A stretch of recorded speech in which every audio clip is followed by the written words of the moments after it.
Bienvenue à l'Alliance française de Chicago. Je me présente, Aimée Laberge, directrice des programmes. Et aujourd'hui, nous avons le plaisir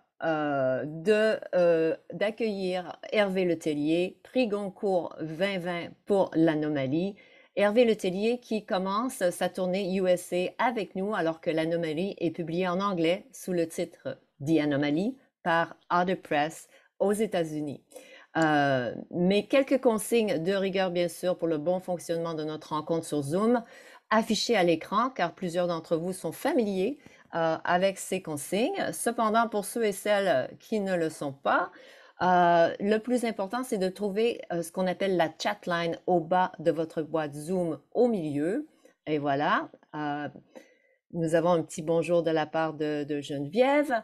Et c'est là que vous pourrez partager vos questions pendant cet entretien. J'en profite donc pour vous demander de nous dire d'où vous nous écoutez, ce qui toujours nous donne une idée de d'où vous êtes dans le monde ou à Chicago.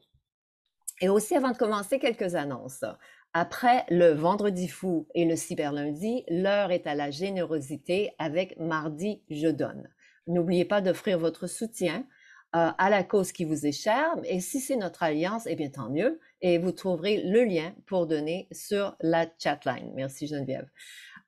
Donc, avec nous aujourd'hui pour s'entretenir avec Hervé Letellier, je vous présente Isabelle David. Isabelle est la directrice de l'École franco-américaine de Chicago, ou EFAC, bien connue de plusieurs d'entre vous, mais sa vraie passion, sa vraie passion, la vraie de vraie, c'est la littérature.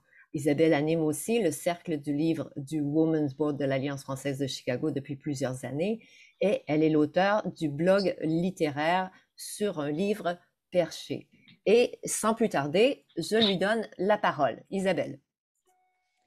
Merci beaucoup, merci Aimée, bonjour à tous, bonjour Hervé Letellier et bonjour à l'Alliance et à nos auditeurs. Alors Hervé Letellier, vous n'êtes ni biologiste, ni théologien, ni astronome, ni historien. Pour citer votre personnage Yves Janvier dans votre livre « Assez parlé d'amour », mais comme Yves, vous êtes écrivain et vous avez publié une quarantaine de livres à ce jour. J'ajouterais que vous êtes mathématicien de formation, journaliste scientifique, linguiste, homme de radio avec les Papous sur France Culture, que vous êtes dramaturge, poète et avant tout oulipien, soit membre de l'Oulipo, l'ouvroir de littérature potentielle, dont vous êtes, je crois, le président depuis 2019. Alors, est-ce que cette introduction vous convient? Aimeriez-vous ajouter quelque chose? Oh non, non, c'est déjà presque trop complet. Donc, ça donne une impression de diversité, pour ne pas dire de confusion. C'est parfait, c'est tout à fait moi. Très bien. Alors, vous faites dire aussi à votre personnage Yves Janvier dans ce même livre, il a tendance un peu à fabuler et il dit qu'avouer sa profession à un inconnu lui attire à chaque fois un « et vous avez écrit quoi ?» intrigué, qui est suivi de l'éternel « je n'ai pas lu, désolé ». Alors, j'estime que ceci ne vous arrivera plus avec le million et quelques d'exemplaires que vous avez vendus de l'Anomalie. Si, ça m'arrive encore régulièrement, parce que malgré tout, je pense que j'irais jusqu'à penser qu'un Français sur 50 ne l'a pas lu, forcément. C'est Pas déjà encore, pas beaucoup. encore. Oui, oui, mais enfin, ça fait quand même, voilà, ça fait quand même 59, ils ont 92% des Français, 98% des Français qui l'ont pas lu. C'est quand même pas mal. Non, non, ça m'arrive régulièrement. Ce qui est vrai, c'est que dans le petit milieu littéraire, tout le monde a été à un moment donné amené à le lire, ce qui est une surprise pour moi, évidemment, et un ravissement.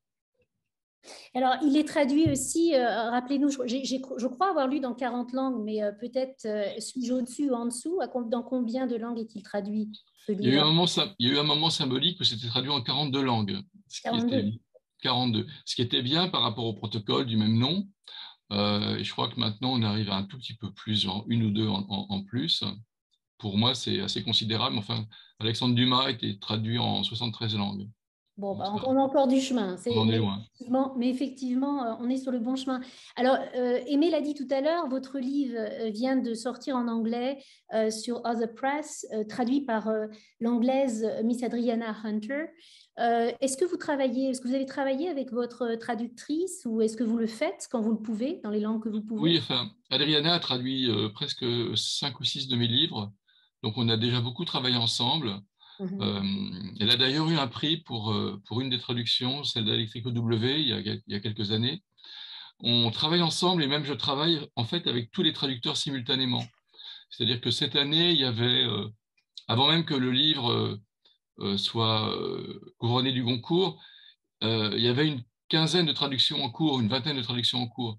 Et donc j'avais mis au point un document partagé sur lequel je signalais des difficultés et sur lesquels, de manière inverse, les traducteurs signalaient des erreurs que j'avais pu faire ou commettre, qui fait que le livre en français, au fur et à mesure des reparutions, s'améliorait par rapport à ce que j'avais pu écrire au début, puisque j'avais commis des erreurs. Et les traducteurs sont nos meilleurs lecteurs, et souvent, ils décèlent dans la narration des incohérences qu'on corrige au fur et à mesure. Donc on avait travaillé en fait beaucoup. Il y a même à un moment donné une réunion qu'on a faite à une petite dizaine pour travailler collectivement sur l'anomalie et sur ses traductions. Et alors, quand une erreur comme ça est décelée, est-ce qu'au niveau de la traduction, je dirais qu'elle est corrigée, cette erreur, Bien ou est-ce sûr, que... D'accord. Oui, bien ben à ce sûr. moment-là, il va falloir qu'on le lise dans d'autres langues, alors, pour Oui, non, pouvoir... non, bien sûr, c'est corrigé. Par exemple, j'avais un de mes personnages qui a un frère aîné et qui, à un moment donné, devenait un frère cadet.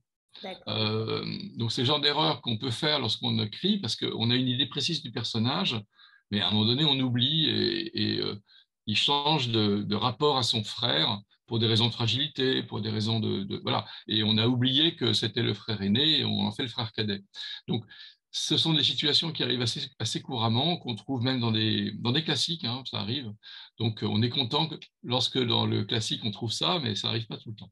Voilà. Donc, dans l'anomalie, ça m'a permis de corriger pas mal de choses. Euh, et puis aussi de repérer des tics au fur et à mesure qu'on travaille avec les traducteurs. Ils vous font des remarques sur votre travail, sur votre écriture. Et souvent, ils décèlent des choses chez nous qui sont de l'ordre de la facilité ou de l'ordre du langagier un peu trop simple et qu'on peut corriger grâce à eux. D'accord. Donc, a priori, ça permettra aussi, ça vous permet, vous, pour votre style même à venir, des livres prochains, de faire attention à certaines choses. Vous n'êtes pas tout à fait conscient peut-être au début, mais que vous l'êtes maintenant avec les traductions.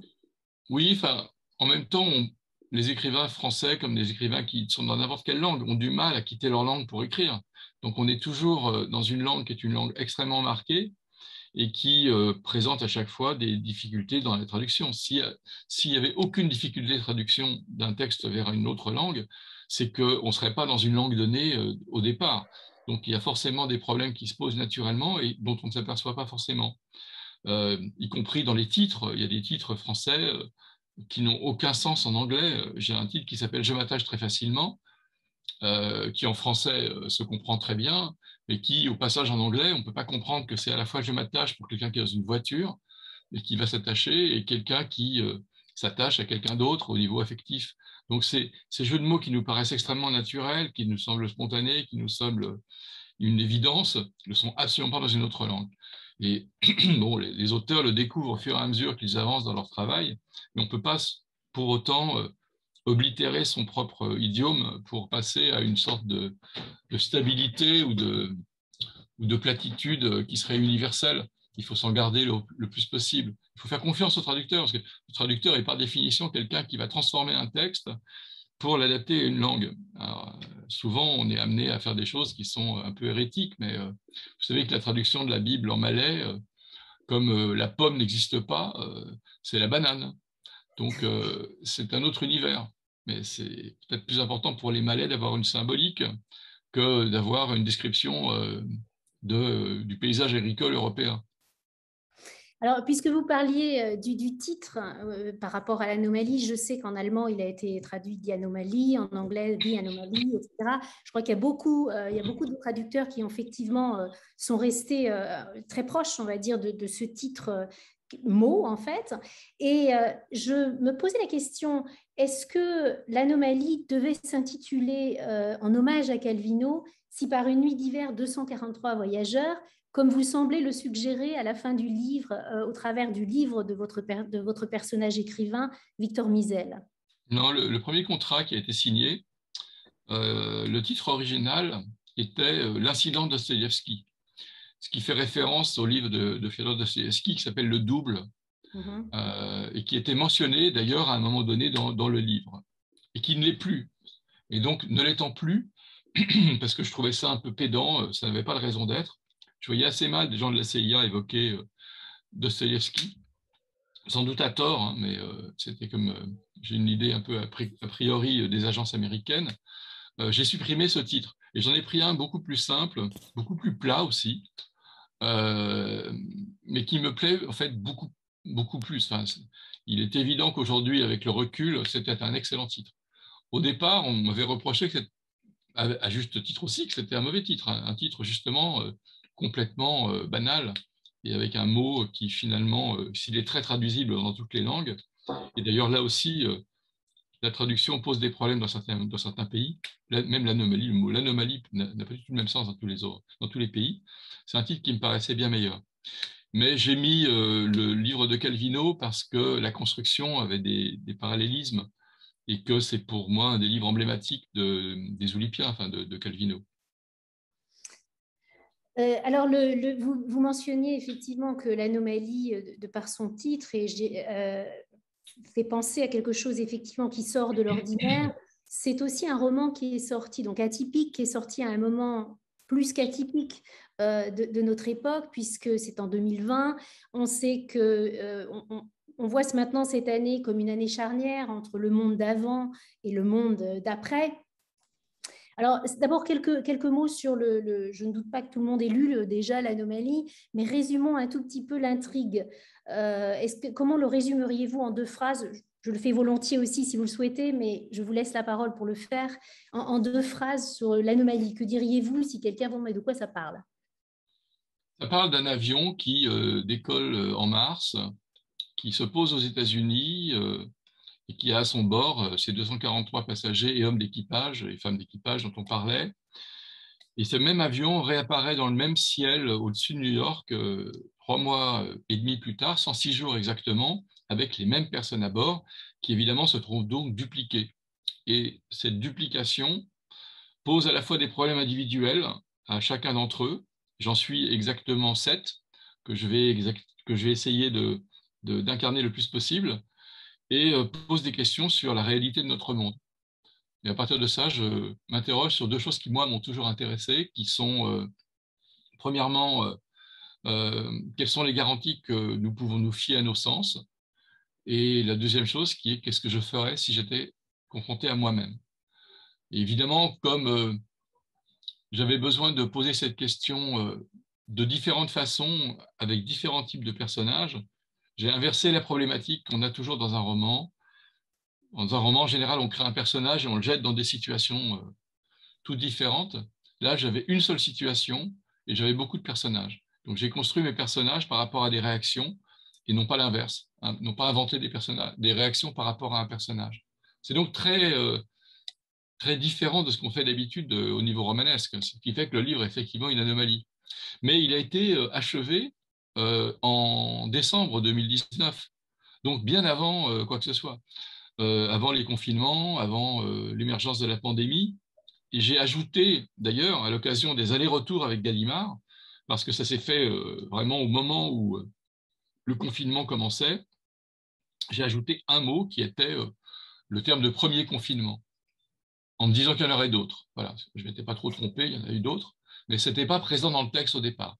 D'accord. J'ai ajouté dans l'indication de Macron dans le texte.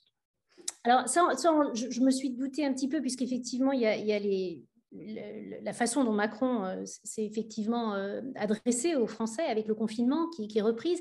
Mais vous aviez à ce moment-là quand même une forme de pression ou de clairvoyance, parce que vous aviez mis dans le texte, on y parle de... Il y a même le mot, qui pour moi, un mot assez étranger avant, le mot coronavirus. Oui, mais c'est un mot c'est un mot d'abord que je connaissais et qui était une des formes qui se développaient de plus en plus, des formes grippaires, enfin voilà, Et le mot m'a paru tout à fait naturel, comme les fièvres hémorragiques, comme Ebola. Enfin, c'était une possibilité aussi. On aurait une épidémie d'Ebola, comme beaucoup de cas sont mentionnés, on aurait eu un Ebola en Europe et dans le monde, qui est une fièvre bien plus terrifiante encore.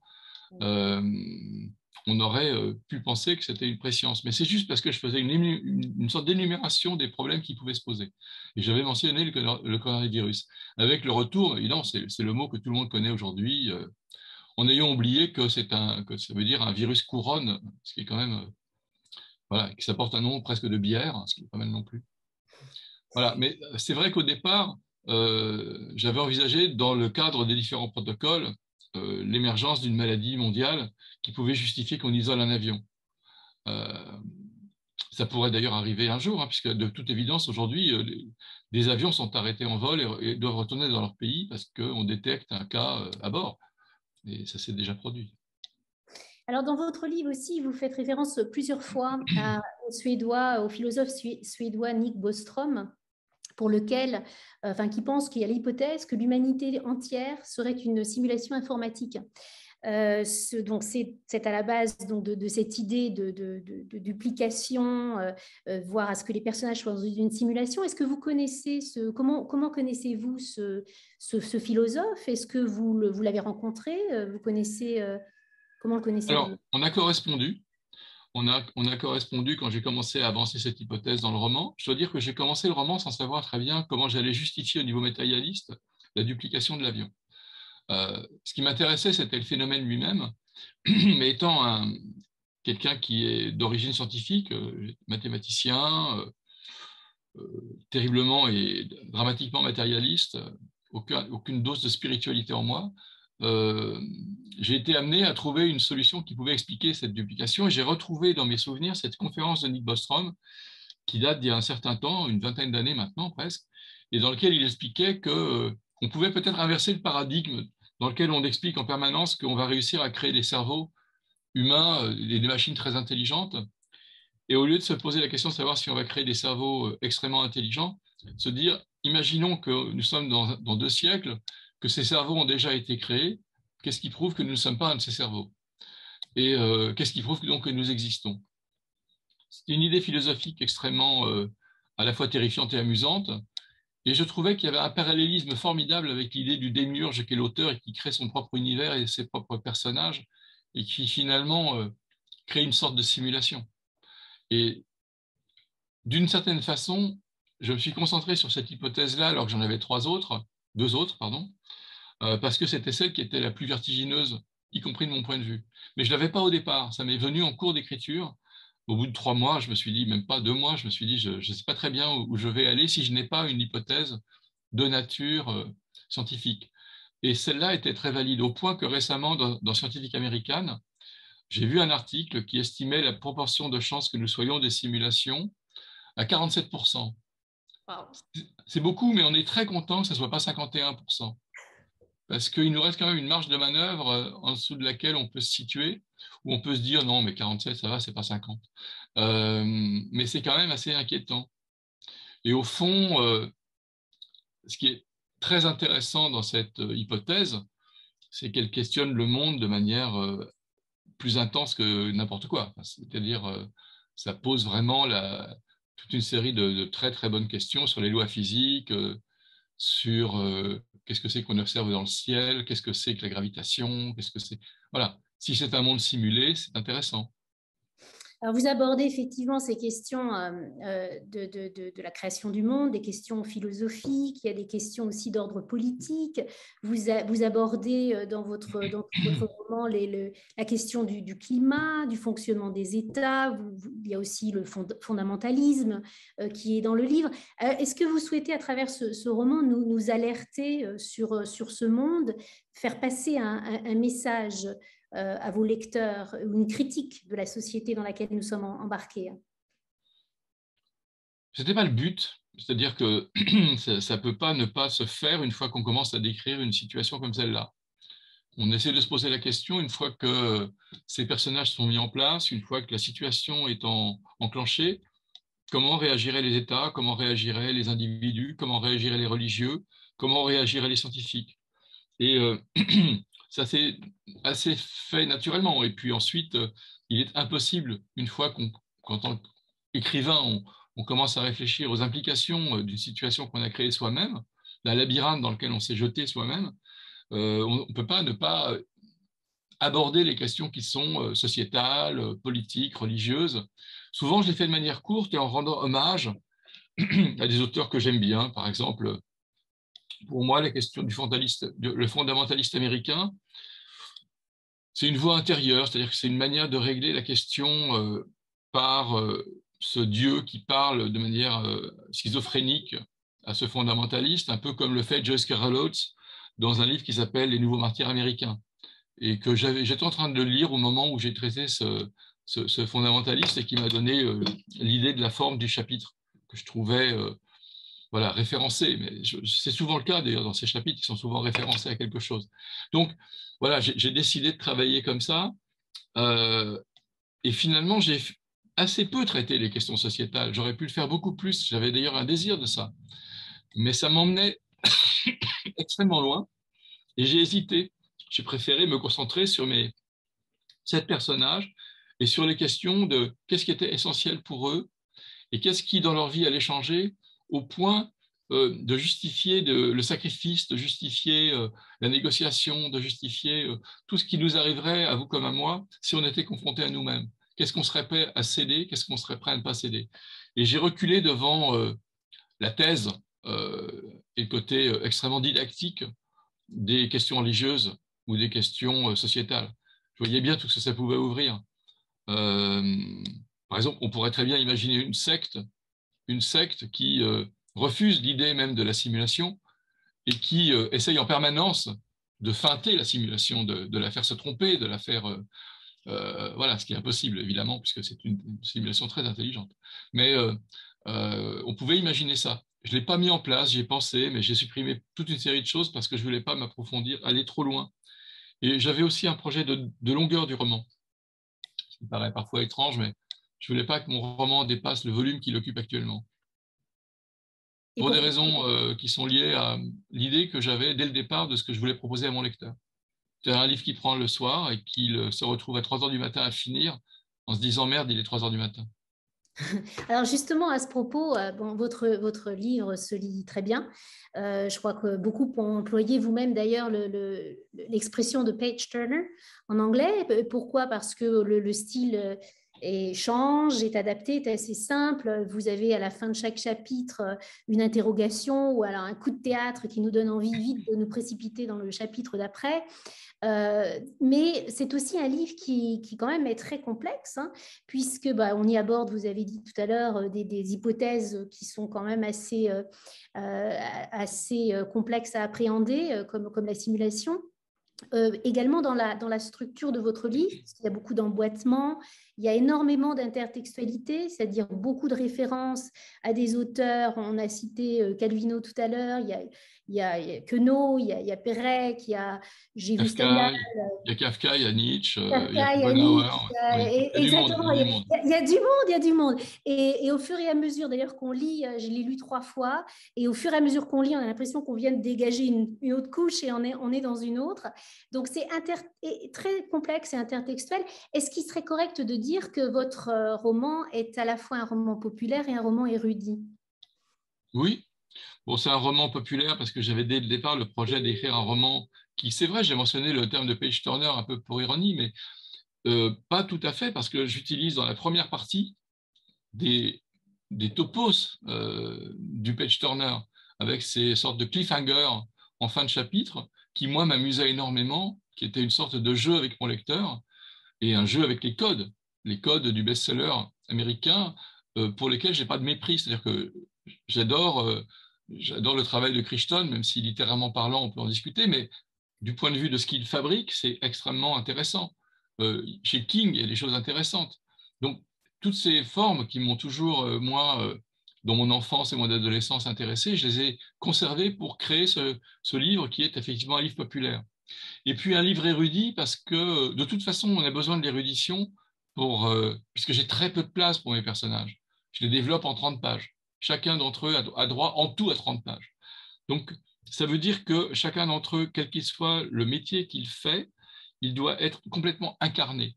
Et ça signifie de la recherche, de la documentation. Il faut qu'en 30 secondes, on comprenne que cette femme qui fait du montage, elle sait parfaitement ce que c'est que le montage, et elle sait parfaitement ce qui va aller aux effets spéciaux, ce qu'elle peut faire elle-même, comment on travaille un clair-obscur, comment on recadre, tout ça, elle le sait. Et pour ça, il faut que j'interroge, moi, de mon côté, un spécialiste du montage, et qu'avec tout ce qu'il me raconte, j'écrive cette petite scène de 2 paragraphes qui l'assied dans sa réalité incarnée de personnages monteuses d'une trentaine d'années, etc. Et c'est vrai pour tous les personnages.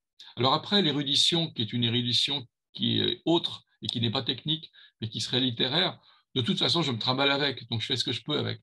Quand vous dites qu'il y a plusieurs couches, vous avez raison, il y a plusieurs couches, mais moi, j'ai voulu avoir un livre dont les couches ne soient visibles a priori pas. C'est-à-dire, c'est comme les oignons, comme disait Queneau, la comparaison avec l'oignon est tout à fait valide. Il y a plusieurs couches dans un roman comme dans un oignon, et plus on va vers l'intérieur de l'oignon, plus on voit qu'on va à l'os de ce que l'écrivain lui-même est. Mais la première couche, elle est pour tout le monde. Et c'est très bien comme ça. C'est pas la peine que on aborde un livre en se disant ça va être une thèse, ça va être un pinceau, ça va être... Non, j'avais envie d'un livre qui soit un livre où l'érudition soit masquée. Il n'y a absolument pas besoin, lorsque j'écris une phrase qui est la première fois qu'Adriane vit Mérédith, il la trouva franchement laide. C'est absolument inutile qu'on sache que c'est exactement la phrase d'Aragon au début d'Aurélien, qui est la première fois qu'Aurélien vit, etc. Bon, c'est pas la peine. Donc, ou quand je commence un chapitre par tous les vols sereins se ressemblent, chaque vol turbulent est à sa façon. D'accord, c'est le début d'Anna Karénine. Ceux qui connaissent le début d'Anna Karénine et qui aiment bien Tolstoï sourient en voyant que c'est...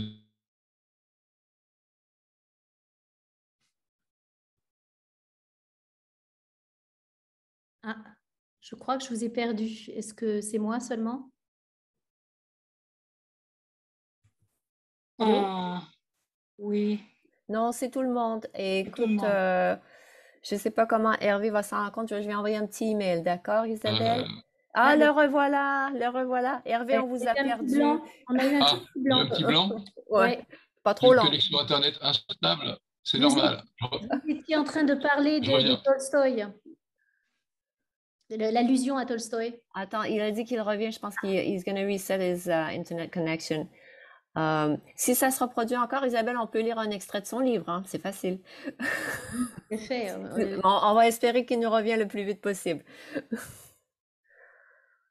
Hervé, vous êtes là? Allô, allô, la Terre? Ce serait plutôt ça qu'il faudrait. Est-ce qu'on remet l'avion? Est-ce que je suis revenu? Oui, vous êtes là. Là, vous êtes revenu. Merci. Enfin, vous étiez, mais pas pour longtemps. C'est pas stable. Il y a un petit problème de connexion Internet. Ouais. Ah, Ah il ben va là, se on l'a reconnecter. perdu. Il va revenir. Il va Oui, revenir, j'en suis je sûre. pense qu'il va se connecter effectivement. Ok. Et, Est-ce que vous me voyez là? on ne vous voit pas, mais on vous entend. D'accord, très bien. Moi, je me vois. Peut-être est-ce du côté, alors de notre côté, effectivement. On va regarder. Mais en tout cas, je vous entends, Hervé. Donc, si vous Et je me m'entendez, vois dans la barre je me vois dans la barre du haut, donc il n'y a pas de problème. voilà. Ouais, je Bon. vous remets en Bon, ça marche. spotlight. Vous allez voir. Ça Ok. marche. Vous Voilà, revoilà. ok. Je Donc, pour retrouve reprendre Isabelle. le fil de la conversation, vous en étiez à parler de toutes ces références intertextuelles et littéraires, notamment. Vous veniez de citer le début de Karénine, d'Anna Karénine, et vous disiez que c'est comme un oignon, c'est bien quand il y en a plusieurs couches, mais ce n'est pas nécessaire de Oui, tout enfin, appréhender. disons que c'est naturel pour moi. Disons que ça me vient naturellement sous la plume. Ça fait partie de mon univers culturel. Et je n'ai aucune réticence à ce que mon lecteur, s'il connaît, sourit. Et je sais très bien que s'il ne connaît pas, ça n'a pas d'importance, le texte n'est pas fait pour être une somme de citations déformées ou pas. Donc, le livre a été construit d'une manière, disons, plurielle, avec différents niveaux d'adresse.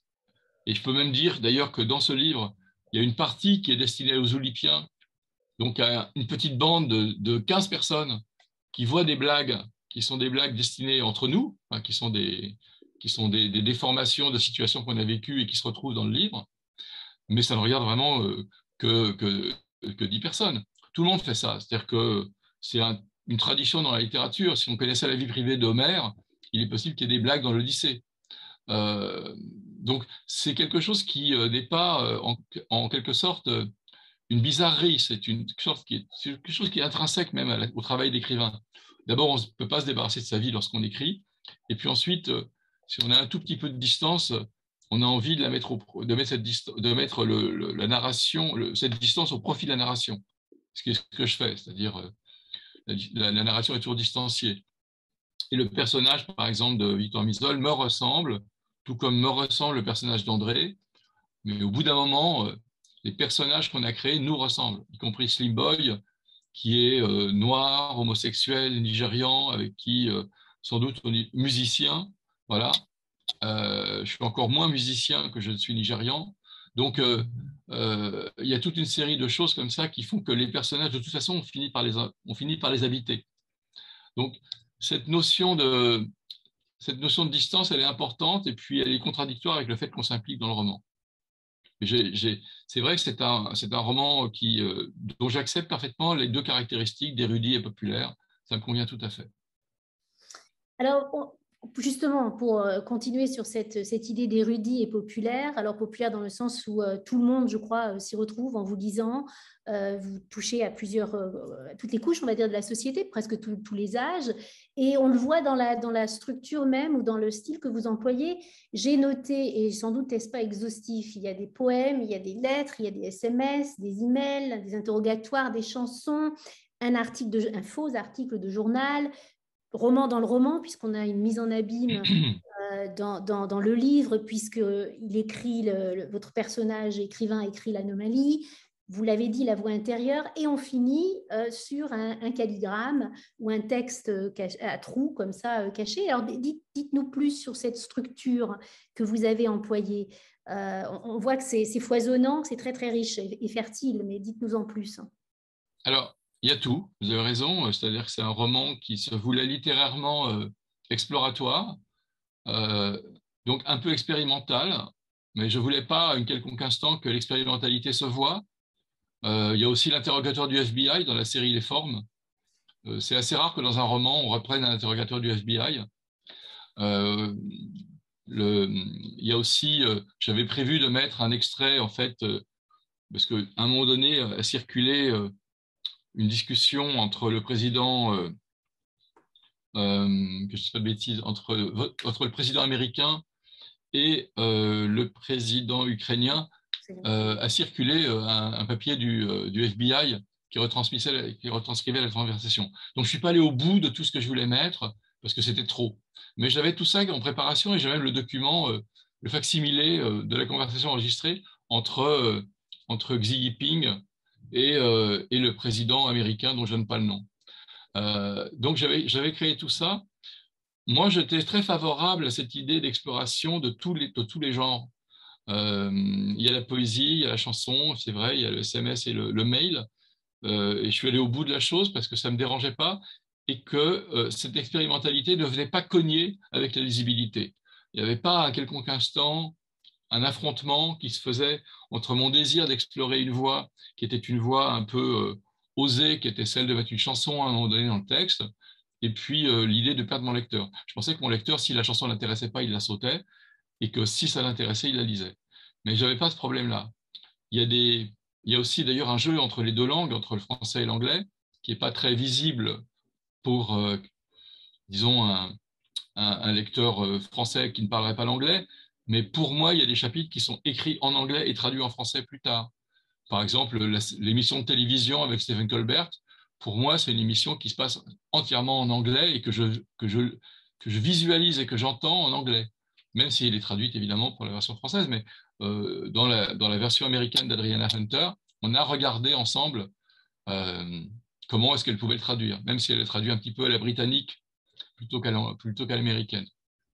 Par exemple, elle ne dit pas It's fucking good TV, ce que dirait un Américain, mais comme elle est américaine, comme elle est anglaise, fucking, c'est pas son mot de base.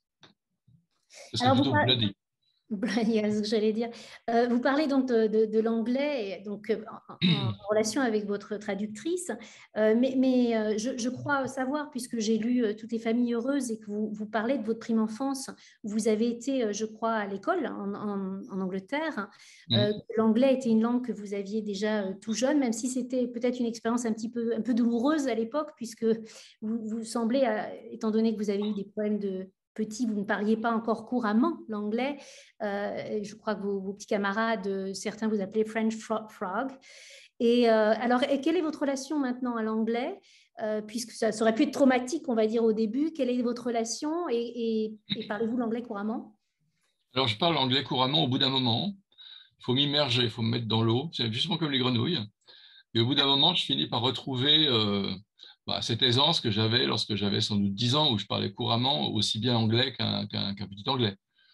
Même si j'avais commencé à l'apprendre à 5 ans, dans ce bain un peu difficile d'être un Français dans les années 60 en Angleterre. Enfin, l'Angleterre ne faisait pas partie de l'Europe, et les Anglais et les Français ont toujours un rapport ami-ennemi, sucré-salé, enfin, voilà. Donc, c'était compliqué. Aujourd'hui, c'est une langue que je pratique encore avec beaucoup de bonheur et que j'aime parce que j'ai quand même un goût très prononcé pour la littérature américaine, et pour la poésie américaine et anglaise, anglo-saxonne en général. Que ce soit Yeats, que ce soit, je sais pas moi, Dylan Thomas, enfin, les poètes, mes poètes préférés, en dehors de Villon et de quelques Français, c'est aussi des poètes américains Et et aussi, anglais. et des auteurs de science-fiction, non, en Et anglais? oui, bien sûr, la science-fiction américaine a beaucoup compté pour moi. Science-fiction américaine et science-fiction russe, dans les années 50-60 et bien avant, les Américains ont posé les bases de ce qui est devenu la science-fiction moderne. Les Français ont commencé avec Jules Verne, les Anglais ont continué ou fait simultanément avec H.G. Wells, et puis à partir, grosso modo, des années 20, 25, 30, il y a une déferlante de la littérature de science-fiction américaine dans laquelle j'ai baigné jusqu'à l'âge de 18-19 ans. Et j'ai vu récemment une interview de Georges Perec, donc membre de l'Oulipo, etc., dans lequel il raconte que lui aussi a baigné dans cette culture de science-fiction américaine dans les années bien antérieures, parce que lui, on a presque 20 ans de différence, même il est donc mort quand j'avais moi-même 25 ans. Le rapport à la science-fiction, pour moi, n'était pas un rapport du tout, comment dire, je ne considérais pas que c'était un genre, je considérais que c'était une forme de littérature dans laquelle se posaient des questions philosophiques. Et je le voyais comme ça. Je le pense toujours d'ailleurs, c'est-à-dire que je pense très sincèrement que dans la science-fiction en général, il y a des questions qui sont posées, des questions qui posent des questions sur l'humanité, sur qu'est-ce que c'est qu'être un être humain, parce que ça pose des questions de savoir aussi qu'est-ce que c'est qu'un extraterrestre. Donc cette question du futur, cette question de l'exploration de l'avenir de l'homme, elle a toujours été fascinante et on trouve ça depuis depuis H.G. Wells, l'île du docteur Moreau, La guerre des mondes, etc., L'homme invisible, enfin, toute une série de textes très fondateurs dans lesquels se posent déjà des questions très intéressantes. Donc oui, c'est vrai que pour moi, ça a compté. Et je dois avouer qu'en écrivant L'Anomalie, je crois avoir écrit partiellement un livre que j'aurais aimé lire quand j'avais 20 ans. Voilà. Avec le matériau qui est celui d'aujourd'hui. C'est-à-dire un livre qui est très actuel parce qu'il y a une sorte de présence de la pop culture qui est très forte parce que ça donne aussi un effet de réalité et un effet de trouble. C'est-à-dire que si d'un seul coup se pose la question de savoir si Ed Sheeran est virtuel, ça devient plus intéressant. Donc cet effet de proximité de la science-fiction, je ne le rejette pas. Même si le terme que j'utilise pour parler de l'anomalie, ça n'est jamais celui de science-fiction, parce que ça se passe aujourd'hui, c'est plutôt celui d'expérience de pensée. C'est-à-dire ce que les Allemands appellent Gedankenexperiment, c'est-à-dire vraiment l'expérience de pensée du strict point de vue einsteinien. C'est-à-dire comment est-ce qu'on peut imaginer que deux jumeaux, l'un reste sur Terre, l'autre part dans l'espace, il s'approche d'un trou noir et il revient et il a moins vieilli que l'autre. Pourquoi? Donc ces questions qui portent vraiment sur la physique, que Galilée a pu faire également avec la vitesse de chute des corps, ça m'intéresse. Et la proposition qui est celle de Bostrom, c'est une proposition d'expérience de pensée.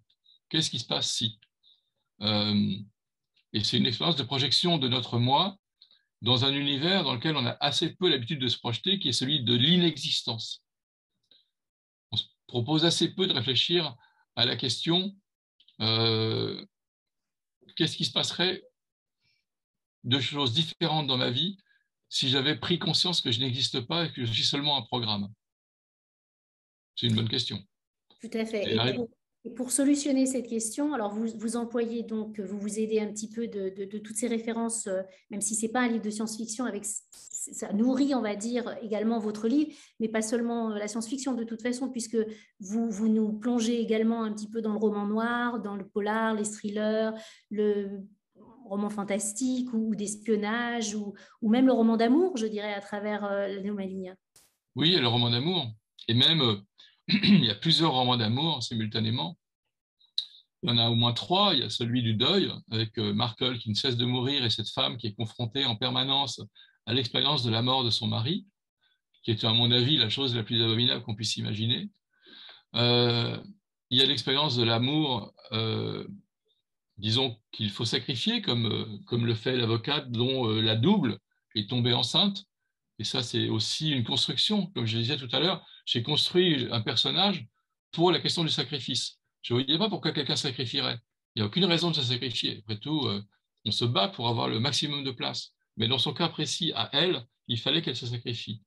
Et puis, il y a la troisième expérience amoureuse, qui est celle de ce couple un peu dépareillé, de cet homme de 60 ans et quelques, avec une jeune femme de 30, et qui effectivement se rend compte qu'ils ne sont pas dans les mêmes temporalités, pas dans les mêmes immédiatetés, pas dans le même rapport amoureux, pas le même rapport de corps, et qui finalement détruit son propre couple à force d'insistance et à force d'incompréhension de l'autre. Donc ces 3 histoires me paraissaient les 3 histoires, disons, emblématiques. Et puis il y en a d'autres à côté qui sont des... Il y a aussi la comédie sentimentale britannique. Pour moi, Adrian et Meredith, c'est rien d'autre que Notting Hill. Enfin, c'est quelque chose qui se rapproche de 4 mariages en enterrement. Pour moi, c'est un petit bout de texte qui est inspiré de films à la Richard Curtis. Voilà, qui est un garçon que j'aime beaucoup par ailleurs. Donc, c'est un peu cette idée qu'on peut mettre dans un roman beaucoup de formes d'histoire d'amour et que chacune d'entre elles a assez logique. Sans compter les histoires un peu de violence exercée sur les enfants. Enfin, il y avait la place pour tout. Toute la question était de savoir si j'allais au bout de chacune de ces histoires. J'ai pris une option différente qui était de proposer à chacun des lecteurs d'imaginer la suite. Voilà, tout en bouclant. Ne pas laisser de frustration, mais laisser le travail néanmoins se faire chez chacun des lecteurs pour imaginer ce qui peut se passer dans chacune des têtes. Et puis, littérairement parlant, ce travail sur beaucoup de personnages, je suis désolé, je diverge, je parle un petit peu. Non, c'est très bien, puisque votre roman est foisonnant et pour essayer. Ce travail sur tous les personnages, il m'a amené à travailler aussi sur un genre que j'aime, enfin pas un genre, mais une forme d'écriture que j'aime énormément et qui est très importante pour moi, qui est ce qu'on appelle le discours indirect libre. C'est qu'il n'y a pas de narrateur au jeu dans ce livre, il n'y a que des individus qui sont pris par un narrateur omniscient qui va donc jouer le rôle de constructeur de la fiction intégrale. Mais chaque fois qu'on rentre dans une psyché, on y rentre vraiment. C'est-à-dire que d'un seul coup, le personnage s'empare du texte. Et ça, c'est pour moi, il y a quelques maîtres incontestés de ça, dont en particulier Philippe Roth. Et c'est vers ce genre d'écriture que j'ai tenté d'aller dans l'anomalie en essayant en permanence de pouvoir laisser parler Johanna, de pouvoir laisser parler André, de pouvoir laisser parler la petite fille, de pouvoir laisser parler. Donc à chaque fois, il pénètre le texte. Et toute la difficulté finalement au niveau littéraire, c'est qu'une fois qu'ils sont rentrés dans le texte, comment les en faire sortir?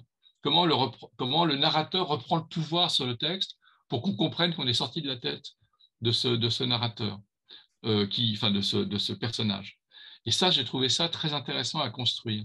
Et ça n'était possible que parce qu'il y avait beaucoup de personnages. Et peut-être que d'ailleurs c'est ça qui a fait la force, je dirais, éditoriale du roman, c'est-à-dire que la capacité des lecteurs à chaque fois de rentrer dans une psyché différente était une proposition littéraire un peu unique, une sorte d'anomalie. En proposer autant de pénétration dans des psychologies, avec des langages autonomes, avec des manières de s'adresser au lecteur à chaque fois différentes, c'était quelque chose d'assez unique. J'avais une scène de guerre, par exemple, que j'avais envie de raconter avec la voix de Clark, qui est le soldat militaire, le militaire américain qui violente sa fille. Et qui, voilà, j'avais envie de tout ça. Et, le système des genres le permettait. Et c'est pour ça que le travail sur les différents genres dans le livre est un travail qui peut paraître oulipien, parce que c'est vrai que ça ressemble à Six paires et une nuits d'hiver un voyageur. En même temps, c'est un travail naturel et évident, parce qu'on ne peut pas avoir un personnage qui est un tueur à gages et le faire parler comme Marcel Proust. C'est pas possible. Enfin, c'est possible, mais dans une collection comme Minuit. Et moi, mon projet, c'était pas ça. C'était d'avoir autant de voix que de personnages. Et donc, c'était plus abrupt lorsque je parlais, lorsque je laissais parler Blake. Et d'un seul coup, quand je revenais sur Victor Misol, qui est un écrivain, lui-même était dans une ampleur qui est une ampleur plus proustienne, voilà, plus installée, disons, plus flaubertienne.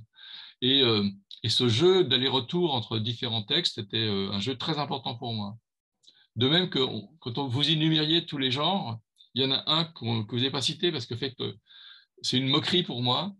C'est le livre, disons, de l'écrivain, écrivain, écrivain, du grand écrivain, qui est Victor Misol au moment où il écrit l'Anomalie, et où il écrit des phrases qu'on peut trouver parfois dans les romans en France et qui personnellement me sortent un peu par les trous de nez, comme on dit. Comme par exemple, ma fourrure de solitude jamais ne réchauffera le monde. Vous voyez? Ça, j'aurais pu en produire des tonnes comme ça, que je peux trouver chez des camarades et où je trouve qu'il ferait mieux s'en abstenir. Voilà. Et ça, c'était un genre que j'avais envie d'avoir, c'est-à-dire un genre de ce qu'on appelle la littérature blanche dans un livre qui n'est pas de la littérature blanche. Voilà. Et tous ces personnages, tous ces gens que vous avez fait vivre, pour quel personnage éprouvez-vous le plus d'empathie, hein? Vous, Tous. tous. Tous. C'est-à-dire qu'il y a un moment donné où on est pris par chacun des personnages et on ne peut pas travailler sur le chapitre qui les concerne ou les chapitres qui les concernent sans entrer dans leur intimité. Et donc, tous me touchent. Peut-être que celle qui me touche le plus, peut-être, c'est Johanna. Parce que l'expérience qu'elle vit est la plus commune finalement et qu'on est tous amenés à vivre ça d'une manière un peu différente lors d'une séparation. Et elle construit sa propre séparation. Et je trouve que c'est très, très difficile pour elle. Je pense que, très contradictoirement, les autres vont tous s'en tirer, y compris la petite fille. Tout le monde va réussir à s'en tirer, mais elle, non. Elle devra en permanence vivre avec le deuil d'une histoire qui aurait pu durer toute sa vie. Et ça, c'est quelque chose qui, à mon avis, est le plus émouvant pour moi, l'idée qu'un personnage va accepter de se séparer au profit au profit d'une autre avec laquelle elle ne peut pas lutter. C'est pour moi le plus douloureux dans l'intégralité du texte. Mais sinon, on ne peut pas écrire sur un personnage sans entrer en empathie avec lui. Et qu'est-ce qui était peut-être dans l'Anomalie le plus dur pour vous à écrire? Et bien, bizarrement, le plus dur à écrire, ce sont les passages dans lesquels on fait avancer l'action. Parce que ces passages-là, on en a besoin dans un livre d'action, parce que c'est un livre d'aventure.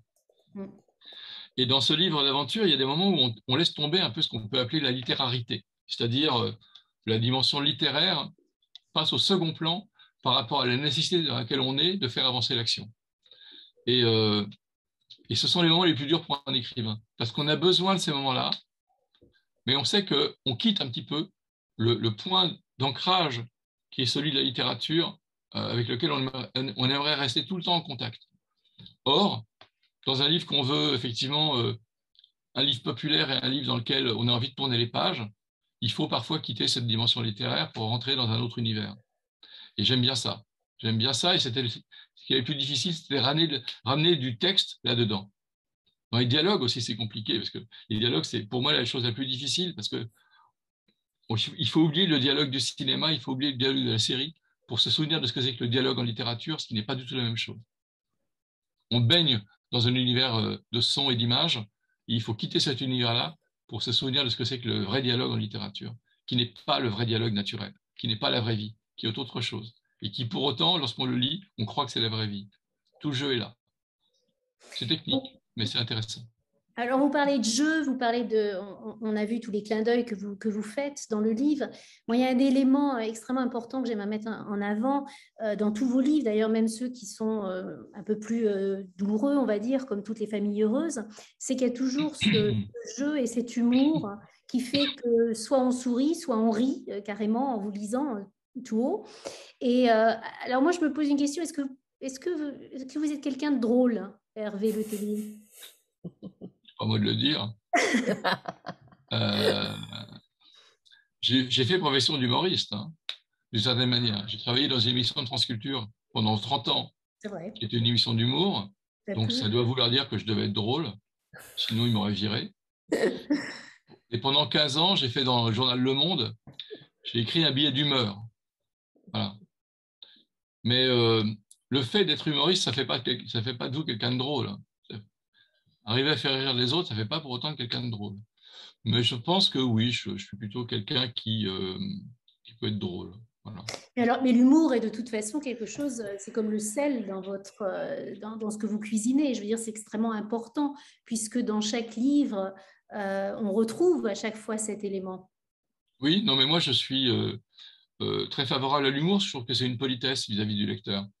C'est-à-dire lui donner l'occasion de ne pas être tout le temps dans le pathos, de ne pas être en permanence baigné par une atmosphère pesante de douleur exprimée par l'auteur, de sa propre dépression, etc. Je ne cite personne. Hein. Mais je pense qu'il y a une forme de délicatesse à ne pas parler en permanence de soi-même avec trop de commisération. Toutes les familles heureuses, par exemple, où je parle de mon enfance, je réussis à en parler, je pense, d'une manière qui ne soit pas à un quelconque instant. Je pense que c'est parfois émouvant, mais je pense que j'essaie de ne pas trop m'apitoyer sur moi-même. Et c'était important pour moi, je n'aurais pas réussi à l'écrire sinon. Donc je pense que c'est une forme d'écriture que j'aime, qui est la forme un peu mélancolique, un peu désenchantée, mais dans laquelle le rôle de la distance est joué par l'humour. À l'Oulipo, il y a beaucoup de gens qui sont des gens très drôles, et des gens qui, comme Raymond Queneau était un homme assez drôle, en même temps, il travaillait une mélancolie avec lui qui était incommensurable. Et les poèmes de Raymond Queneau sont des poèmes qui sont beaucoup plus proches de Villon que des blagues de Pierre Dac. Donc, la poésie de Queneau est une poésie extrêmement triste, alors que lui-même, le bonhomme, pouvait être gai. De la vie générale, Georges Perec était un homme très drôle, et les réunions de l'Oulipo ne sont pas des réunions mélancoliques. Donc ça va. Voilà. Vous faites dire à votre personnage dans C'est parler d'amour, toujours Yves Janvier, les livres sont comme les jours de la vie, ils viennent les uns derrière les autres et on apprend de chacun d'eux. Qu'avez-vous appris donc avec l'anomalie, Hervé Le Tellier? André. Vous voyez, c'est le roman. Ouais, comme quoi le personnage est proche de moi. Ouais. Comme quoi. Parce que, non, ce que j'ai appris, c'est que c'est possible de faire un livre qui soit un succès et qui en même temps reste expérimental. J'ai pas fait une seule concession à ce que j'avais envie d'écrire et j'ai vraiment écrit un livre tel que j'avais envie de l'écrire. Et je ne me suis pas privé de toutes ces références auxquelles dont on a parlé. Et pour autant, ça a, entre guillemets, marché. J'ai rencontré un public inespéré, évidemment dû à la bande rouge du Goncourt, incontestablement, mais le livre marchait déjà un peu avant le Goncourt. Après, c'est sans comparaison. Mais surtout, ce qui m'a intéressé, c'est de me dire que, en général, un Goncourt, il se vend pendant 3 mois. Et là, ça dure encore. Donc, ça veut dire que véritablement, le livre a réussi à aller au-delà de ce qu'un livre, entre guillemets, de littérature arrive en général à adresser, comme disent les Anglais, comme lectorat. Donc, je suis allé très au-delà de ce que je pouvais espérer. Donc, si je dois considérer que quelque chose m'a été apprise par l'anomalie elle-même, c'est moins par l'écriture que par le rencontre avec le lectorat, qui est, à mon avis, dû à l'écriture, hein, ce n'est pas la question, mais qui a un succès, qui est un succès que je vis d'une manière extrêmement joyeuse, parce qu'elle me dit que ben, c'est possible. Et ça doit, à mon avis, pour beaucoup d'auteurs, être un encouragement à écrire des fictions et à écrire des textes qui sont des textes à la fois au sens noble, des textes de distraction, c'est-à-dire de tirer en dehors, comme l'étymologie le dit, et simultanément des textes de littérature. Et je trouve que j'ai aussi appris d'une certaine manière que j'aurais pas pu l'écrire si ça avait été mon premier roman. Je pense que ce n'est absolument pas un livre, ça mériterait d'être discuté et débattu. Hein. C'est quoi ça? Je ne sais pas. Écoutez, c'est peut-être notre petite sonnette d'alarme qui nous dit que voilà bien 1 heure que nous discutons ensemble. Parfait. Geneviève, peut-être que tu peux trouver d'où vient le son du téléphone pour faire un petit mute dessus. Merci. C'est trouvé? Non, c'est pas trouvé. Nous nous excusons. Je vais aller voir. Donnez-moi une seconde.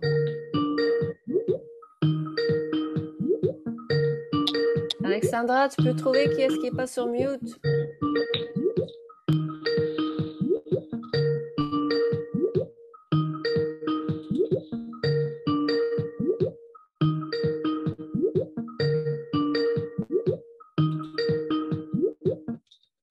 Ok, ça s'arrête. Ah, bien.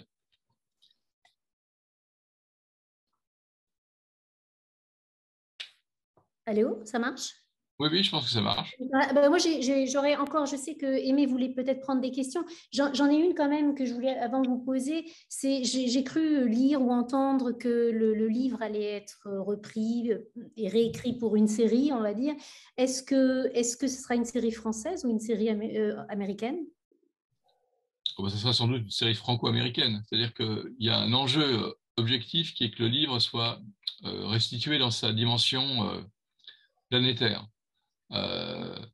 Donc, ce ne sera pas une série intégralement américaine. Je pense que France Télévisions ne peut pas tout à fait être en dehors du jeu.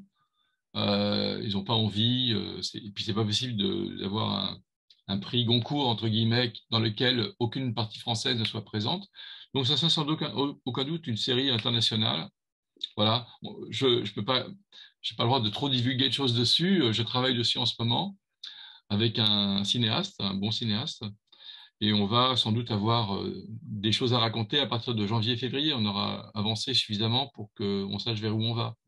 Mais c'est une série un peu chère, donc une société comme Arte n'a pas trop la possibilité de le faire, donc on va se diriger vers un concept plutôt complexe. Il y aura peut-être d'ailleurs 3 langues avec le chinois. Ça va être très global, comme le succès du livre. Mais écoutez, Hervé, Isabelle, je vais juste prendre quelques questions pour avoir un petit peu de participation de notre public qui vous écoute avec tant d'attention depuis le début. Une question de Marianne Méli qui nous demande s'il y a un code dans les lettres qui tombent à la fin. Vous savez, cette page juste avant la finale dont on ne mentionnera pas pour ne pas... It's a spoiler alert, on n'en parlera pas. Non, il y a un code, en fait. En fait, c'est une proposition de potentialité, ce qu'on appelle à l'Oulipo, ouvrage de littérature potentielle, dont je n'ai pas beaucoup parlé, c'est dommage, mais c'est pas grave. C'est l'idée de la potentialité, c'est-à-dire que chaque lecteur peut, à partir des lettres qui sont disponibles, dans la langue dans laquelle il se trouve, composer un texte qui est autre, et rajouter d'autres lettres pour obtenir le texte qui a été effacé. Moi, j'ai un texte de base qui a été effacé, et il ne reste que certaines lettres. J'ai choisi les lettres que je gardais. Mais les lettres que je gardais, je les ai choisies pour montrer 3 choses. D'abord, la référence à l'Oulipo avec Pérec et ulcération. Ensuite, une référence à la granularité du temps, parce que le mot fin est en fait le mot sable fin en français. Et puis, une 3e chose qui me paraissait essentielle, c'était l'idée de l'existence. Et donc, il y a le mot être. Voilà. Et avec ces 3 mots, ça fait une sorte de calligramme dans un sablier. Et si on regarde bien, il y a 2 lettres qui sont passées de l'autre côté du sablier en français, dans la version française. Là aussi, c'est un casse-tête pour les traducteurs. Et des deux lettres qui sont passées de l'autre côté, c'est in. I-N. Le mot fin se décompose en deux, il y a F, mais de l'autre côté du sablier, dans la partie inférieure du bulbe, dans le bulbe inférieur, sont entrés le mot in, donc dans, et donc le livre recommence comme ça. C'est mon idée du livre. Mais bon, on peut après avoir tous les débats possibles sur ce qu'on peut faire. Donc il n'y a pas de code, il y a une proposition. C'est pas tout à fait la même chose. Et chacun déclare la sienne. Bon, maintenant, on retournera à cette fameuse page et avec ces informations, essayer d'aller un peu plus loin que la première fois. J'avais aussi une question de Michael. J'essaie de la retrouver ici sur le chat line. C'est un petit peu plus haut. Michael nous demandait, en fait, bon, c'était plutôt un commentaire. La perspective que nous soyons des simulations n'est-elle pas, à certains titres, bien rassurante? Ah, Alors, moi, je trouve pas du tout. Moi, personnellement, je trouve extrêmement inquiétant qu'on soit dans une simulation. D'abord parce qu'elle peut s'arrêter. C'est d'ailleurs la principale question qu'on peut se poser. Est-ce qu'on peut très bien décider d'arrêter une simulation à tout instant? Si on est simulé, que la simulation décide qu'on est vraiment trop con, elle va vraiment nous arrêter. Voilà, c'est une possibilité. Alors que si on est dans le monde réel et biologique, on a une petite chance de sauver cette planète qui existe vraiment. Sinon, moi, franchement, je serais dans une simulation, considérer que c'est un jeu d'échecs et que c'est bon, il a perdu. On pose le roi, c'est fini, quoi. Donc là, si on est dans un univers biologique, on a encore notre chance. Dans une simulation, franchement, moi, j'arrêterais le jeu. C'est pas la peine de dépenser de l'énergie pour voir Cro-Magnon foutre la planète en l'air, on a compris.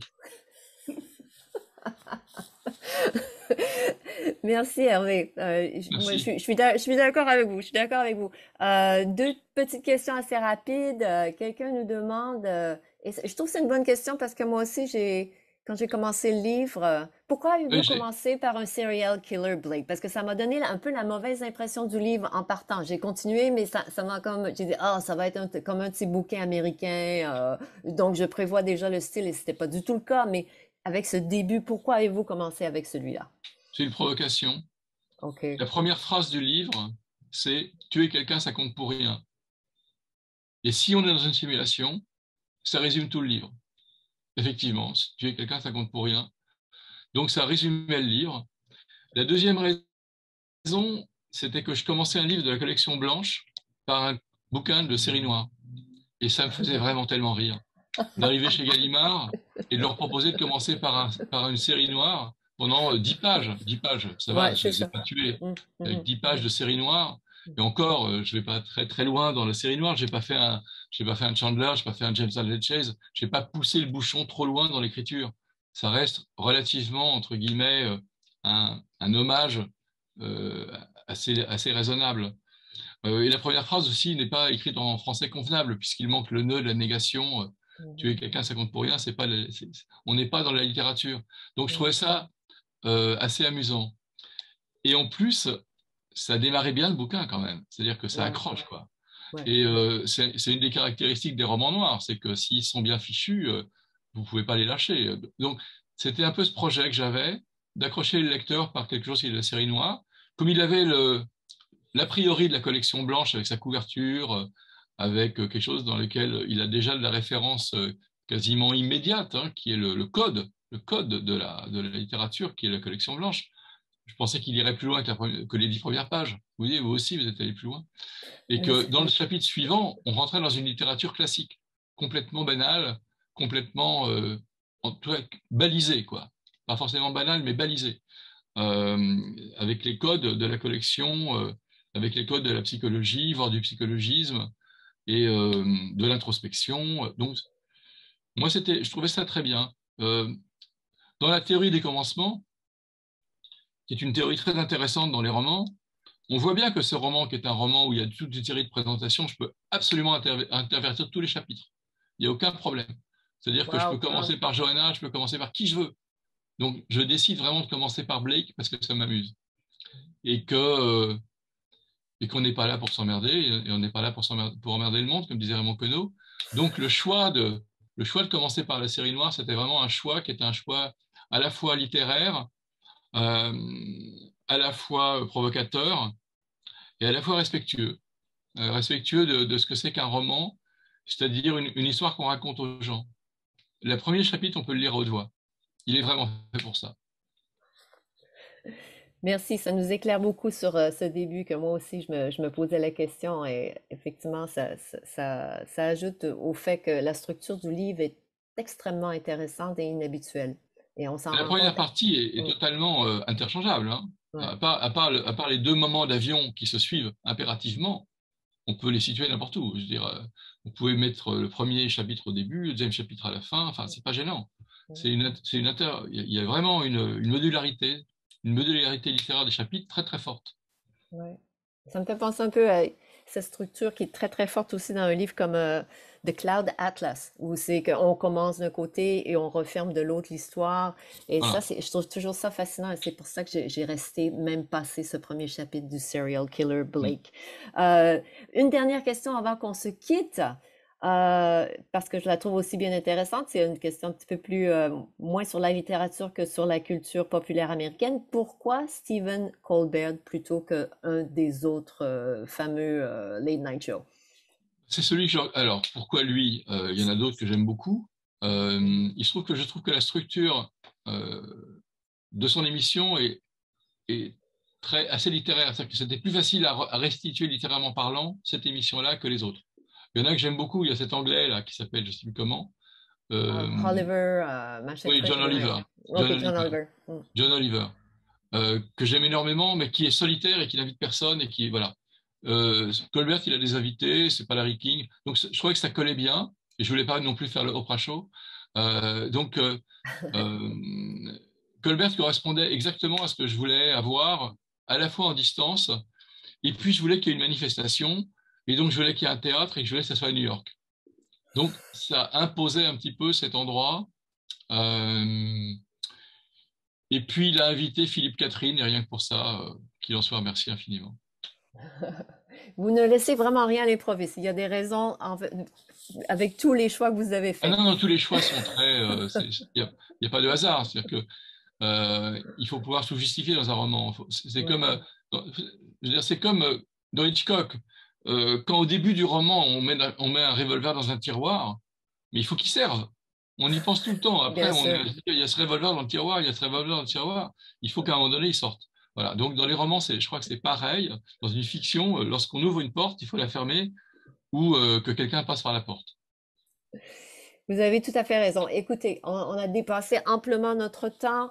Je vous remercie. Je vais faire Merci à vous. un tout petit rapport avant d'encourager tout le monde d'activer leur micro et vous applaudir. Je veux juste répéter que The Anomaly is available by Outer Press in English. Recommandez-le à vos amis anglophones. C'est un livre fantastique et maintenant qu'on le connaît encore mieux, je pense qu'il va falloir retourner le relire pour voir tous les détails que nous connaissons maintenant. Quant à nous, à l'Alliance française de Chicago, je veux dire que notre prochain programme en français est notre Café du Monde, qui est un café conversation qui a lieu le vendredi matin. Donc, le prochain, c'est le 10 décembre, quand nous entrons en discussion interculturelle avec des participants qui viennent d'Hyderabad, de la Suède, d'Amsterdam, de Bogota. Et c'est toujours un moment vraiment agréable où on peut échanger entre nos cultures en français avec des étudiants de français de partout dans le monde. Cette semaine, pour ceux qui sont à Chicago, en présentiel, nous avons un concert de musique classique avec The Black Oak Ensemble. C'est un trio à cordes qui, entre autres, fera une première mondiale d'une pièce d'un compositeur français qui s'appelle Henri Thomasy. Alors, si vous voulez venir, s'il vous plaît, c'est jeudi à l'Alliance française à partir de 6h, 18h.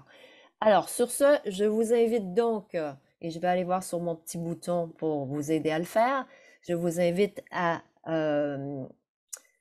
activez votre micro pour, s'il vous plaît, donner une main d'applaudissement à Hervé, à Isabelle, à vous tous pour avoir été avec nous, pour passer un si bon moment en ligne. Alors, j'essaie encore une fois, unmute themselves. Je vous invite donc à le faire. Vous êtes prêts? C'est bon? C'est fait? On y va. Merci Hervé. Merci Isabelle. C'était génial.